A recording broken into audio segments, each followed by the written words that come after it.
Hi, I'm Arlena. And 3 days ago, my sister told her son to hit my daughter, then locked her outside in the cold, while grown adults watched and said nothing. But that wasn't the part that broke me. What crushed me was realizing this wasn't the first time. It was just the first time I didn't pretend it was something else. How do you come back from being discarded by your own blood, so casually, so publicly? And what do you do when silence no longer protects your child? Let me tell you what happened next.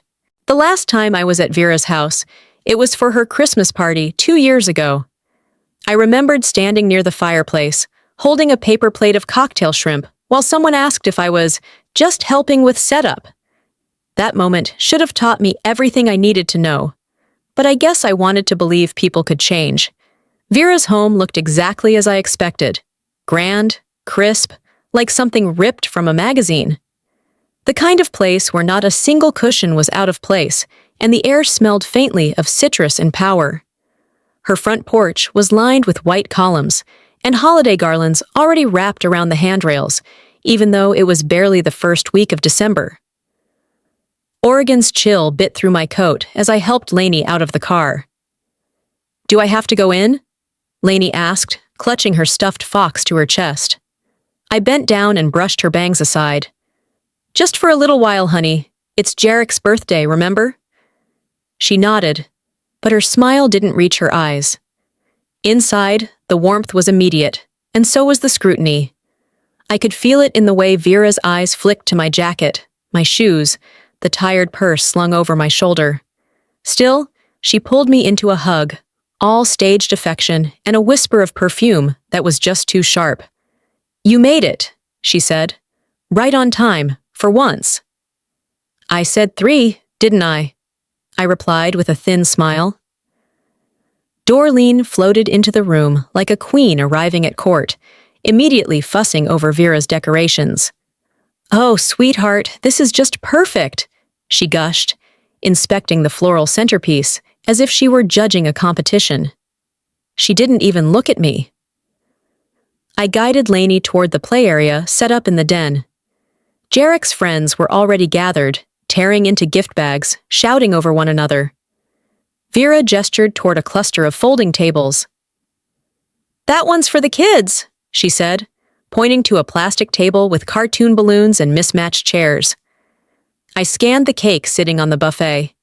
It was a giant sheet cake, blue and silver, with "Happy Birthday, Jarek, Mason, Tyler, Aiden," piped in elegant script.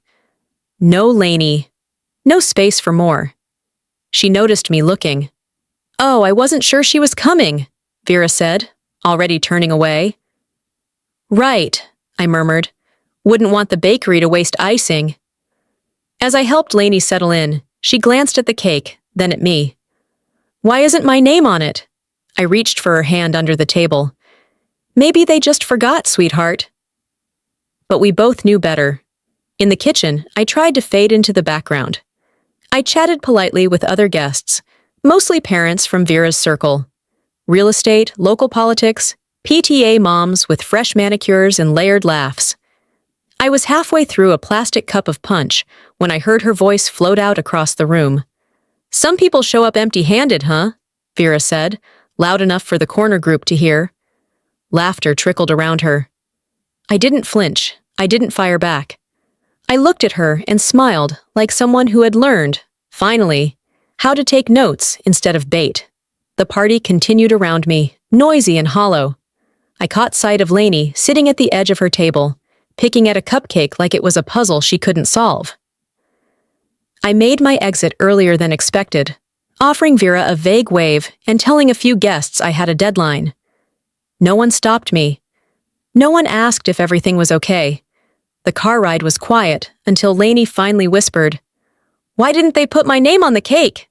I kept my eyes on the road, heart aching. "I don't know, baby, but that doesn't mean you don't matter." She nodded slowly, looking out the window as lights blurred past. In that silence, I started to question whether the problem wasn't just Vera. Maybe it was me, believing again and again that family had to mean loyalty, that blood meant belonging. But as I parked the car and unbuckled her seatbelt, something inside me, something tired and sharp, began to harden. I told myself I wouldn't make a scene, but then they crossed the line. I thought leaving early would be the end of it. Quiet escape, no fuss. But as the sun dipped lower, and the shadows lengthened across Vera's backyard, I realized I'd made a mistake in staying at all. Lainey had been playing by the swings with a few other kids.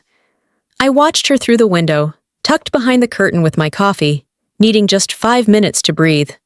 She was smiling. For a moment, I let myself believe we might get through this day untouched. Then Jarek shoved her. At first, I thought it was part of a game, kids roughhousing the way they do. But she fell hard, hit the mulch awkwardly, and before she could sit up, he kicked her. Not a playful tap. A kick to the ribs, the kind that jolts your whole body. I was already moving toward the patio door when I saw Vera step out from the house, sunglasses perched atop her perfect hair like a crown. She didn't look startled, didn't rush to help. She surveyed the scene like she was inspecting a minor household inconvenience. "She's too soft," she said flatly. "That's why Jarek dominates her. You should have raised her tougher, Arlena." I didn't respond. My hand was already reaching for Lainey when Vera turned to the housekeeper behind her. "Shut the door, Nora!" The woman hesitated. Just a beat.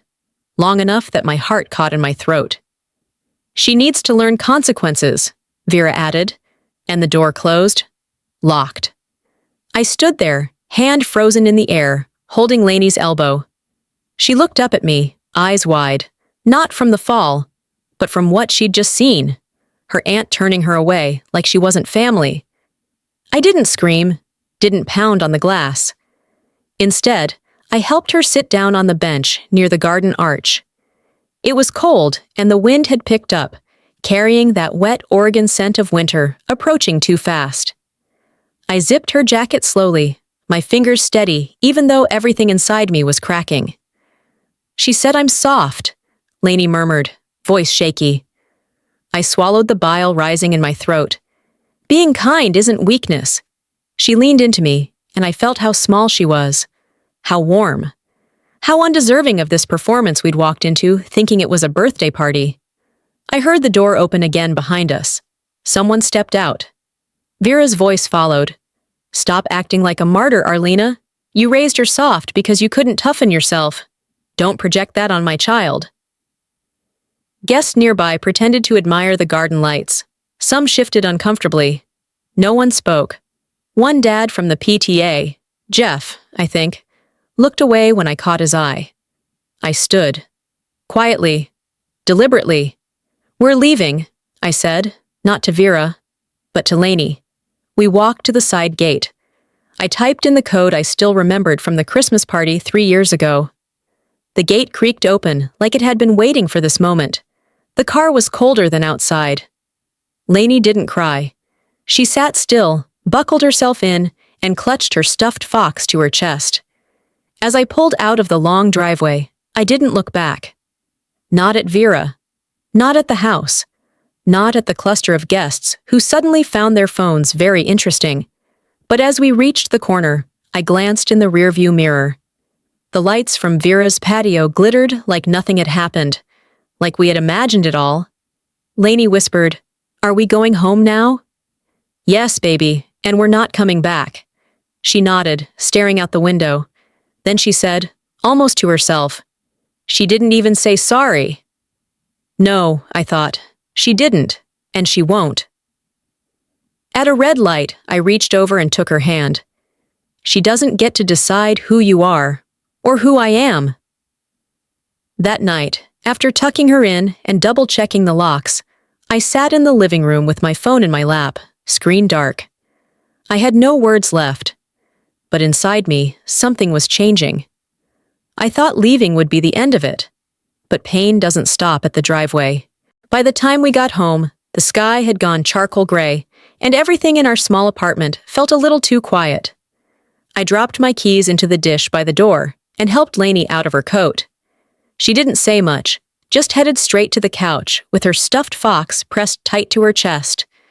Dinner felt pointless. I offered grilled cheese, her favorite, but she shook her head. "I'm not hungry," she whispered. I didn't push. Instead, I turned off the kitchen light, pulled the blanket over her small frame, and sat across from her in the armchair, staring at nothing. My phone sat untouched beside me. There were names I could have called, people I could have vented to, but I didn't want comfort. I wanted answers I knew no one would give me. My mind kept returning to Vera's words. You raised her soft because you couldn't toughen yourself. The sting of that sentence wasn't just in its cruelty, it was in how familiar it felt. It wasn't the first time she'd used my daughter to humiliate me. It wasn't even the fifth. The difference now was that Lainey had heard it too. It played on a loop in my head, looping alongside a montage of moments I had buried, for the sake of keeping the peace. The charity gala, when Vera called me, her artsy sister who never really grew up. The Thanksgiving, where she joked I was all feelings, no filter, after I called out my uncle's comment about single moms. Every time I had swallowed it, smiled politely, laughed even, thinking if I just kept quiet, it would pass. But it didn't. It never did. I finally reached for my phone. Maybe hearing Mom's voice would reset something. She'd always had a way of turning pain into something manageable. Or so I used to think. She answered on the second ring. Arlena? Hi, Mom. A pause. Is everything all right? I hesitated.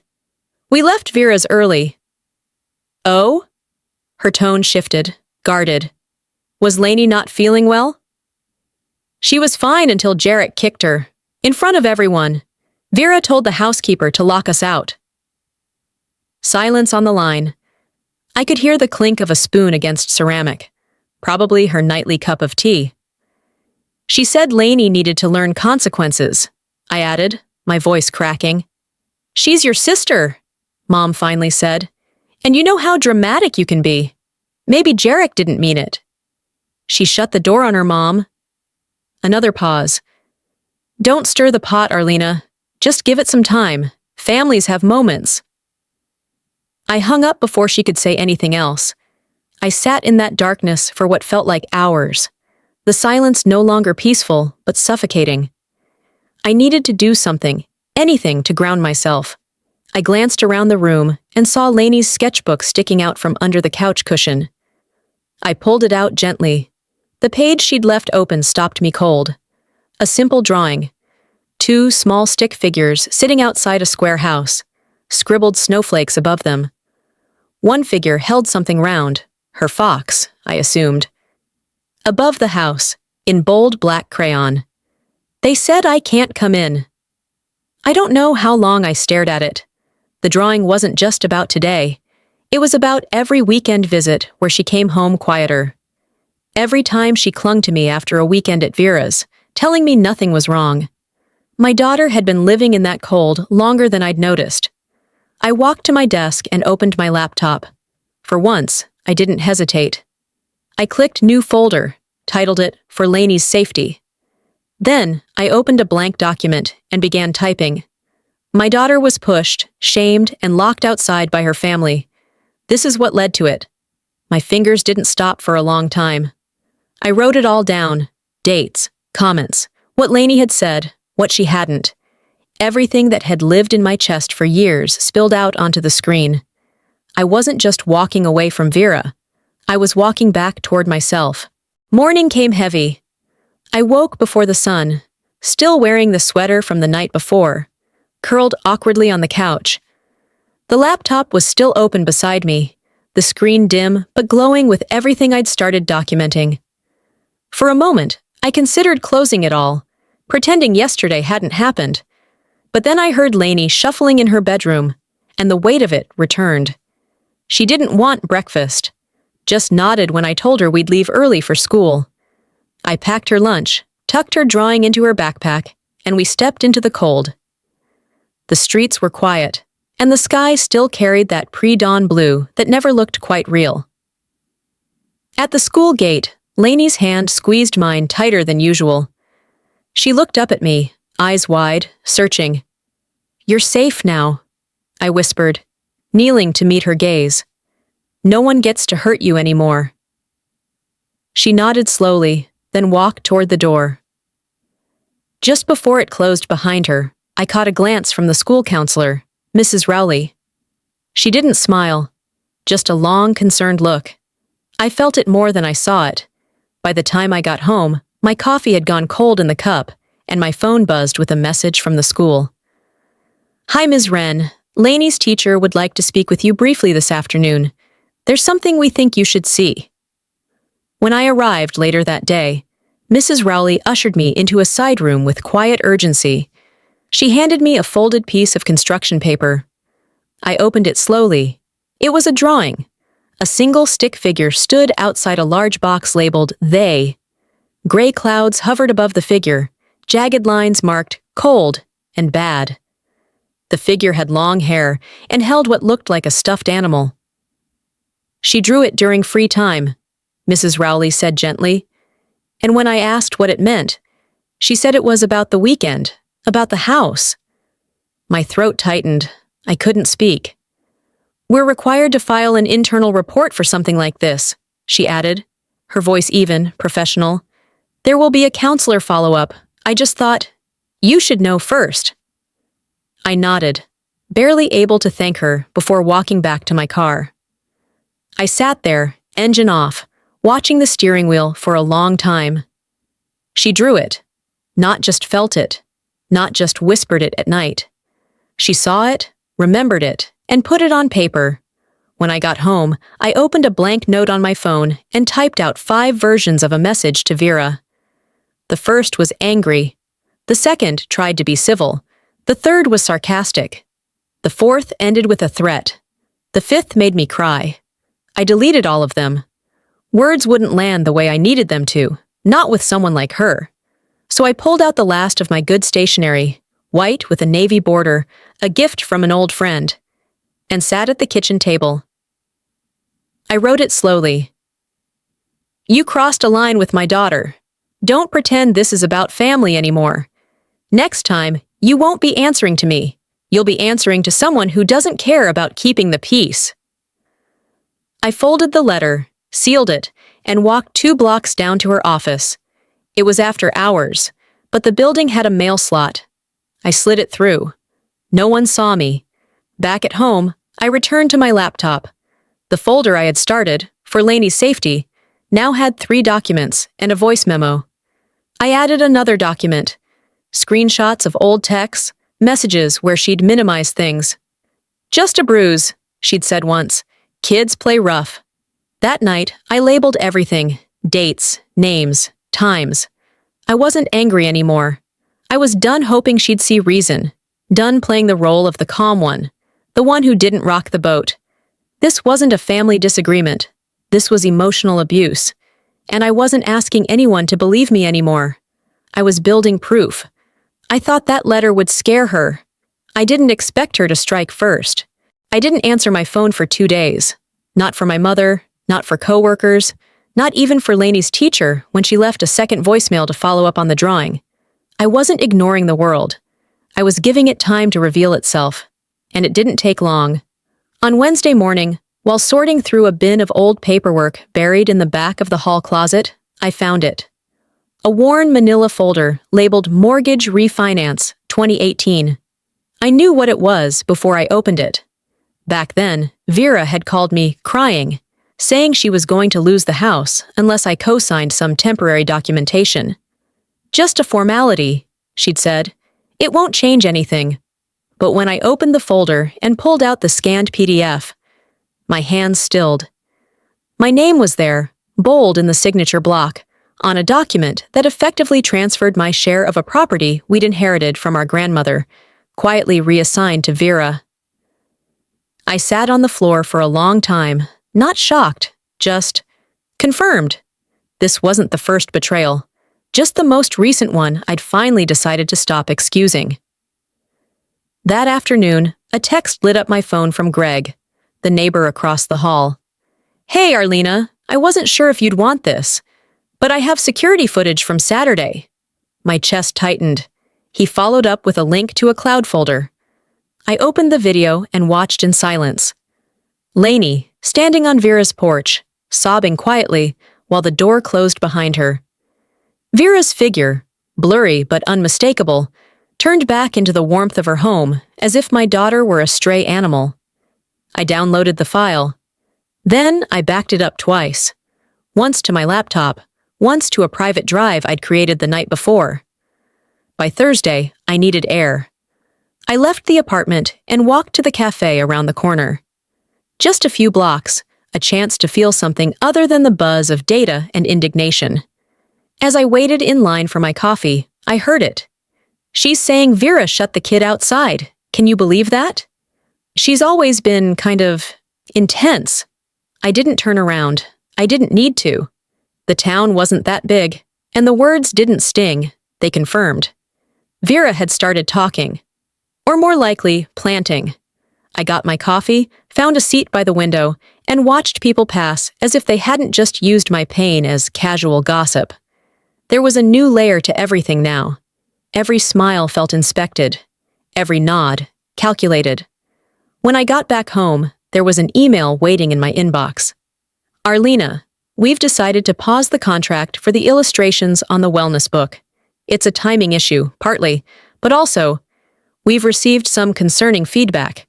We think it's best to step back for now. Hope you understand. The subject line didn't match the message. It said, "Next steps." I sat there, rereading it 3 times. Not for clarification, there was none to find, but to mark the moment. This was it, the first real consequence. Not from my choices, but from Vera's narrative, creeping in behind my back. She wasn't going to sue me. She wasn't going to fight fair. She was going to erase me one whisper at a time. I closed the laptop and reopened a different folder. Protection for L. That was its name. Inside, I created subfolders. Legal. Footage. Emails. History. I copied the mortgage PDF into legal. The video from Greg into footage. The email from the publisher into emails. I added notes, dates, summaries. This wasn't just my story anymore. It was Lainey's, and I'd be damned if I let anyone rewrite it without her knowing the truth. She tried to erase me with whispers. I responded with documents. The email came just after I poured my second cup of coffee. The subject line was innocuous, project status update, but the tone inside was anything but. Arlena, after careful consideration, we've decided to postpone the children's book illustrations. We're reassessing timelines and external partnerships. Please consider this a pause, not a cancellation. No explanation, no specifics, just a chill, polished dismissal wrapped in corporate language. I didn't need to read it twice. I'd seen the same script, just dressed differently, a day ago. Vera wasn't going to sue me. She didn't need to. She knew how to bleed someone without ever leaving a mark. I sat there blinking at the screen, then opened Facebook, against my better judgment. The first thing I saw was a photo of Vera at some local fundraiser, smiling beside a table stacked with donated coats and gloves. The caption read, "Strength under attack is still strength." I stared at it, not because I was surprised, but because she was so fast. She always had been. For Vera, public image wasn't decoration, it was armor. And she'd just made herself a hero in the story she was writing. I closed the laptop. My hand trembled slightly, not with fear, but restraint. Later that morning, I received a voicemail from the school. Lainey's counselor wanted to meet. Mrs. Rowley welcomed me into her office with that same warm gravity she always carried. She didn't waste time. "Lainey's been quieter this week," she said, withdrawn. During art time, she drew another house scene. This one with her standing outside a building labeled Real Home. She said the other place wasn't safe. I closed my eyes. "She's showing signs of internalizing adult conflict," she continued gently. "That kind of emotional displacement doesn't just go away. It shapes them." That's when it happened. Something in me locked into place. I went home, closed the blinds, sat down at the desk with the same calm people mistake for surrender. I opened the Child Welfare Services portal and filled out every required field. My fingers didn't shake. I uploaded Greg's footage, the one where Lainey sobbed on the porch. I attached photos of her drawings. I included the statement I'd written the night everything cracked. My daughter was emotionally harmed in the presence of family members who minimized and encouraged that harm. She was physically excluded, witnessed by adults, not corrected, normalized. When I clicked submit, there was no satisfaction, no rush of triumph, just silence. The screen flashed, submission received. I got up, made Lainey grilled cheese, and sat with her while she watched a cartoon she barely paid attention to. She rested her head against my arm without a word. The next evening, I went to the monthly community board meeting. I used to enjoy them, neighbors gathering in the rec hall, sharing updates, coordinating local events. But that night, the room felt different, cooler. I heard a few whispers, not words I could fully catch, but I knew the rhythm. Polite concern layered over doubt. A woman from my street nodded at me with forced pleasantness. Another, standing by the snack table, glanced quickly away when I passed. One man, older, holding a folder, said as I passed, "It's always sad when family stuff becomes public, huh?" I didn't respond. I just kept walking, sat in the back row, took notes like I always did. But I was listening to something else now. Listening for who repeated Vera's story, who amplified it. Because this wasn't just about my daughter anymore. It was about how many people were willing to excuse cruelty if the perpetrator looked polished enough. They thought I'd burn in shame. I burned the rulebook instead. I used to believe appearances didn't matter. That if you just kept your head down, stayed honest, eventually people would see who you really were. But that morning, standing in line at Miller's Market, watching Vera's face beaming from a flyer taped to the bakery case, I understood just how naive that had been. Family First, Uplifting Homes, hosted by Vera Faulkner, it read. A photo of her holding a clipboard, surrounded by smiling volunteers, arms full of blankets. A woman behind me mumbled, "Too bad not every family's like hers." I didn't turn around. I didn't need to. Back home, I tossed the flyer onto the kitchen table, poured a fresh cup of coffee, and opened my laptop. The folder Protection for L was now a maze of subfolders and links. I clicked into the one marked Pattern Other Voices. It only had one file. Until that morning. A new email popped up, no subject line. The sender's name was unfamiliar. "I read your post," it began. "You're not the first. I couldn't speak, but I can now." Attached was a scanned letter and a brief message. She ruined my lease. Told my landlord I'd been emotionally unstable when I asked her to stop using my name for PTA endorsements. I sat in silence, staring at the screen. My fingers hovered, then moved fast, creating a fresh folder, saving the PDF, tagging the message. This wasn't just history, it was evidence, context, pattern. Then, almost like fate couldn't resist being on the nose, another message came through. This one I recognized instantly. Miles. We hadn't spoken in over a year, not since our last meeting at a school board hearing where we'd both testified, for opposite sides. "Arlena," the subject read, "if you want another set of eyes, or just someone who knows how Vera moves, I'm here." I didn't open it right away. I just stared at his name, then moved the message into a new folder labeled Outside Help. I wasn't sure what to call that part of my life yet. At 3:15, I drove to pick up Lainey. The school parking lot was always chaotic at that hour. Parents cutting each other off, kids darting between bumpers like it was a game. I parked farther back and waited. A few feet away, two moms were talking quietly. One of them glanced over her shoulder at me. I saw it in her eyes. The flicker of recognition. Not the good kind. When Lainey climbed into the car, I asked her how the day went. She shrugged. "Ms. Bennett let me read my poem out loud again." I smiled. "That's wonderful." She said it was brave. I didn't cry. I told myself I wouldn't cry for every small reminder that my daughter was still trying to be whole in a world that kept chipping at her. At home, after dinner, I sat at my desk and reopened the pattern folder. I added a timeline. 2018, property transfer 2020, PTA board conflict 2021, Child Exclusion Incident 2023. Party Incident 2023. Lockout Event. I listed names, emails, document types. What started as personal trauma had become prosecutable strategy. Then I pulled up the contact info from the anonymous sender and typed, "I'm not sure what you're comfortable sharing, but I believe you. If we don't speak, she wins. Again." I hit send. For the first time in weeks, I felt something close to momentum. This time, I wouldn't wait for her move. I'd make mine first. The chairs in the community hall were too close together. That was my first thought when I walked in. Miles walked beside me, calm as always, briefcase in hand. Vera sat across the room, her arms crossed, posture rehearsed like she was posing for a political campaign photo. She wore soft blue. Approachable, blue. The kind stylists recommend when you want to appear warm but competent. The mediator cleared her throat and welcomed us, introducing the goals of this voluntary meeting. I didn't respond. I wasn't here for reconciliation.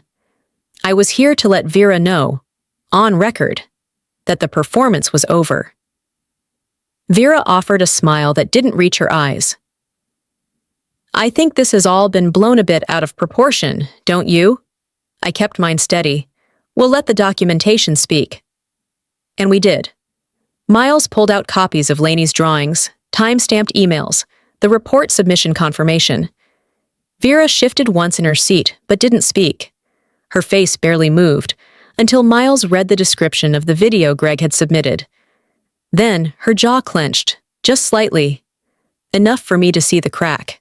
That evening, after Lainey was asleep, I sat in my dim kitchen and logged into the parenting forum I'd followed for years.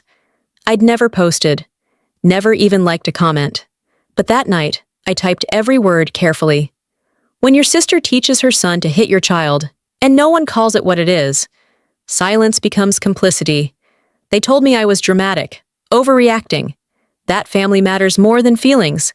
But my daughter matters more than reputation. I clicked submit anonymously, then closed the laptop. By morning, the post had over 200 likes, a thread of replies filled with strangers echoing their own stories. One reply read, "This happened to me too. No one believed me until I walked away." But the comment that stopped me was simple. Silence is the family tradition I chose to break. It wasn't mine. Someone else had written it. But it became the title of the post as it spread. At Vera's fundraiser 2 days later, a woman I barely knew, Lainey's classmate's mother, stood up during the Q&A and asked loudly, "Have you read that post about the family lockout? You really think no one will connect the dots?" Vera froze. For the first time, she didn't have a line ready. Her mouth opened slightly. Her aide quickly thanked the crowd and redirected questions. By that evening, I got the call. Vera's number lit up my screen. I let it ring twice before answering. "Arlena," she said, calm but rushed, "we need to stop this, before it gets worse for both of us." I didn't respond. "You know I didn't mean to hurt Lainey. I just wanted her to learn. Actions have consequences." My finger hovered over the record button on my second phone. I tapped it. Quietly. I didn't think she'd cry like that. Honestly, I just wanted to scare her a little. Show her you can't just take things and act however you want. I let her speak. Let her bury herself in justifications wrapped in feigned concern. When she finally paused, I said, "Thanks for clarifying," and hung up. That night, I uploaded the call to my legal folder. I labeled it, Vera, intent confirmed. Then I opened my calendar. 5 days until court prep. I whispered to the silence, "No more talking. Now we show." They thought I wouldn't have proof. I had more than that. I had the world listening. That morning, I packed Lainey's lunch with quiet hands. She sat at the kitchen table, reading her poem out loud to herself in a whisper. I tucked a small note into her bag. Nothing dramatic. Just, "You are not what they say." When we got to school, she didn't let go of my hand right away. Instead, she held on just a moment longer. That tiny pause told me everything. She was still scared, but she trusted me to be the shield between her and the storm. The drive back home felt endless. I couldn't sit still. I didn't want more coffee. I didn't want to stare at the news. So I cleaned the car. In the glove compartment, I found a voice memo. I didn't remember recording it, but the second I hit play, I knew what it was. Lainey's voice, small and low. She said I ruin everything, because I'm just like you. No crying, no anger, just a flat echo. It was the way she said it that hurt most, like it was something she believed. I saved the file, time-stamped it, and added it to the folder. Then I sat on the couch, staring out the window, until the sun climbed a little higher. That afternoon, I opened a new document. To whom it may concern, I began. In light of ongoing concerns involving child well-being and community standards, I'd like to pose a question. What do your values say about the children you choose to protect, and the ones you quietly ignore? I kept it short. I attached Lainey's drawing. I added the clip. I didn't name names. Then I emailed it directly to the school board. No dramatics, no signature flair, just truth. I didn't even reread it.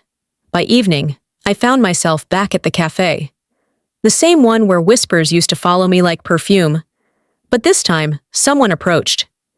It was Susan, whose daughter was in Lainey's class. She sat down beside me without asking. I didn't know, she said simply.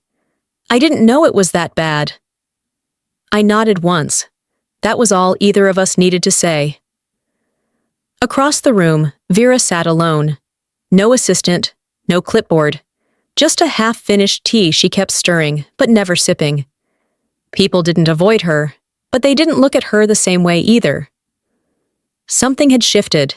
I didn't need to push. She was unraveling all by herself. Back home, I helped Lainey with homework. She colored while I cleaned up dinner. As I tucked her in, she said, I told my teacher today that I don't want to go to their house anymore. I brushed hair from her forehead. And what did she say? She said I don't have to go if I don't feel safe. I nodded, holding back tears. Good, you don't. Not ever again. Lainey smiled softly. I'm not scared anymore. Not the same way. I kissed her cheek. Me neither. And I meant it. Truth spreads in silence. Now it was time to speak it out loud. The courthouse smelled like bleach and old carpet, like someone tried to scrub away too much history in too small a space. Miles walked beside me, quiet but steady, matching my pace as we passed through security. I clutched the folder tight against my side, not because I was afraid of losing it, but because it felt like armor now. Not just files, not just paper. Truth, finally ready to speak. We stepped into the hallway outside the mediation chamber. It wasn't crowded, but it wasn't empty either. I recognized a few faces. Teachers, a parent from the board, a neighbor who used to wave when I brought Lainey home from school. Their eyes didn't meet mine like they used to. They looked past me, and for the first time, I realized they weren't looking at me. They were looking for her. Vera showed up 10 minutes late, wearing cream, a wrap dress, gold earrings, perfect hair. She walked in like the star of a daytime panel about grace under pressure. I didn't move. Miles nodded politely when she passed. She didn't acknowledge him. Inside, the mediator began with pleasantries, ground rules, tone setting. Vera smiled softly and sat with one ankle over the other, nodding at each sentence as if this were just another networking brunch. I kept my eyes on the stack of documents in front of me. The presentation was brief but brutal. Miles walked them through the timeline, the documentation, the recorded call, the counselor's observations, the drawing, the video. I didn't speak until the end. I'm not here for reconciliation, I said evenly. I'm here because I was told we should give family the benefit of the doubt. I gave it for 8 years. This is what it cost. Vera didn't say anything in response, just sat there, smiling like her face was frozen in place. Later that day, back at home, I logged into Facebook to post the Christmas party invitation my cousin had emailed me. She'd also sent a short video clip, a blurry, unedited recording from that same night. It started in the living room, laughter and wine glasses clinking. Then the audio shifted. I heard my own voice, softer, nervous, saying something about Lainey wanting to play with the other kids. And then Vera's voice cut through. "You'll always be the weak one, Arlena. That's why she is too." I hadn't remembered the words exactly, but hearing them now, played back like the ghost of a wound that never closed, it took my breath away. I sent the clip to Miles. Then, without thinking twice, I opened my email and composed a short message to the school district. History has a way of leaving breadcrumbs. Attached is a recording from a family Christmas event. The tone and language may offer insight into long-standing behavioral patterns that have extended into our current situation. I closed the laptop, walked into the living room, and found Lainey curled on the couch, reading. She looked up at me. "Are they still pretending?" "Yes," I said, settling beside her, wrapping my arm around her shoulders. "But not for much longer." She leaned into me, her head on my chest, breathing slow and steady. We sat like that for a long time, no cartoons, no background music. Just her heartbeat against mine, and the weight of truth finally shifting from my shoulders into something shared. I wasn't chasing justice anymore. Justice had caught up with her. I didn't sleep the night before the hearing. I lay in bed, staring at the ceiling, counting every breath like it might keep my heart from hammering out of my chest. But when morning came, I didn't feel tired. I felt ready. Miles picked me up at 8:30. He didn't say much, just handed me a coffee, nodded at my folder, and drove in silence. There wasn't much else to say. Everything that mattered was already written, time-stamped, recorded, submitted. The courthouse lobby buzzed with hushed voices and rubber soles squeaking against polished floors.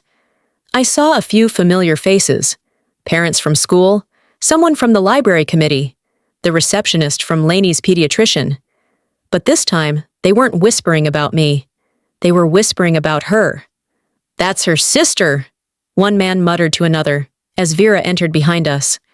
She looked like she always did, composed, impeccable, tailored cream blazer, heels clicking with every step.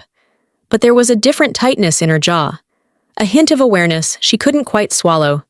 We sat across from each other in the courtroom, waiting for the judge. Miles opened his folder methodically, spreading out documents like they were puzzle pieces that no longer needed solving. They were already complete. When our case was called, Vera stood and smoothed her skirt. I followed suit, stepping into that room with every memory pressed against my spine.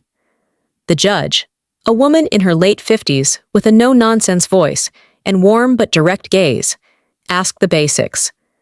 Miles led the presentation, laying out everything we'd prepared. The lockout footage, the voice memo, the school reports, the verified text messages, the anonymous testimonials now legally supported by affidavits. And then the property transfer. It was that document that made the judge pause.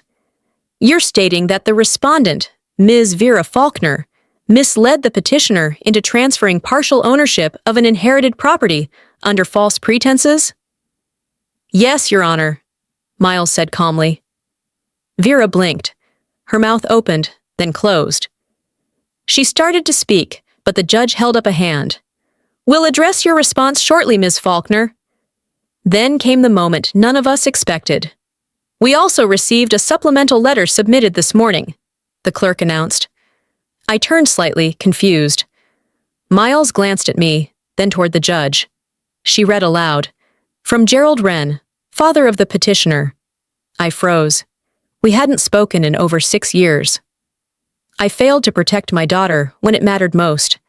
I watched her shrink herself to keep peace in a family that never offered her the same. I'm not here today to relitigate old wounds, but to say under oath that I believe her. I failed her once. I will not do so again. I felt something loosen in my chest. Not grief, not shock, relief. Vera's eyes narrowed slightly, but she didn't speak. The judge turned toward her. "Ms. Faulkner, do you understand what emotional coercion looks like?" Vera nodded once, curtly. "Do you dispute the evidence presented?"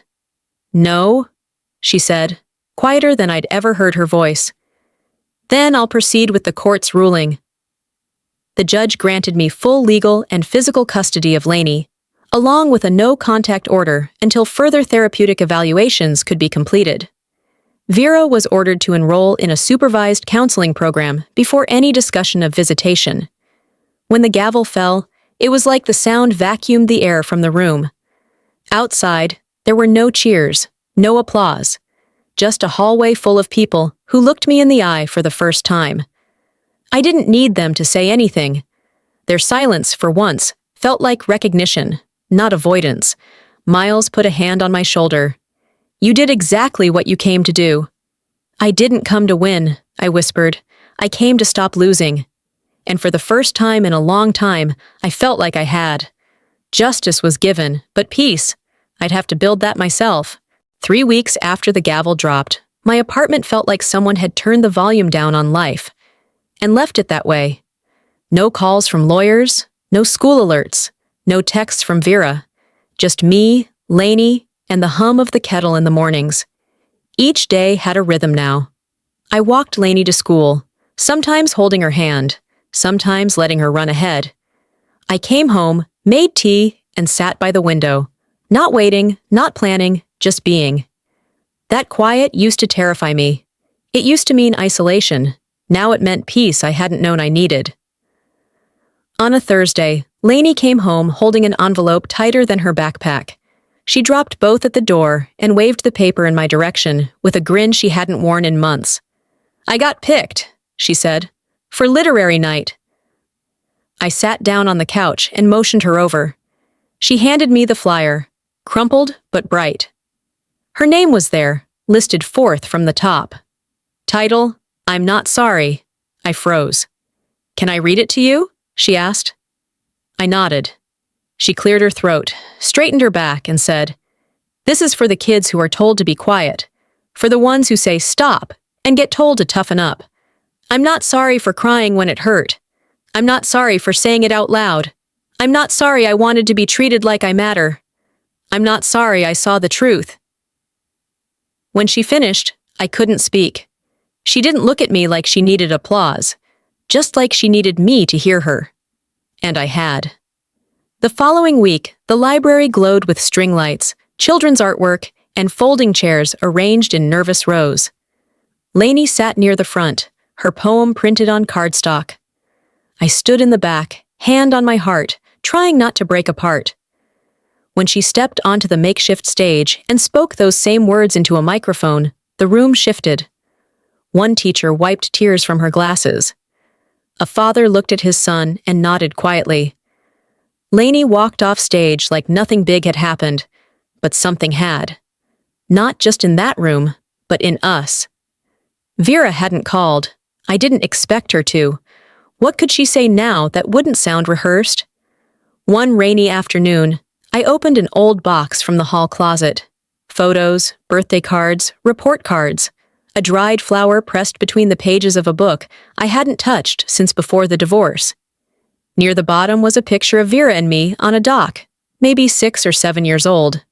We held hands. I kept that one. I put the rest back. That Sunday, Lainey and I walked through Hendricks Park. Leaves crunched under our boots, and the air smelled like wet bark and cedar. We found a bench near the Japanese maple that turned deep crimson every fall.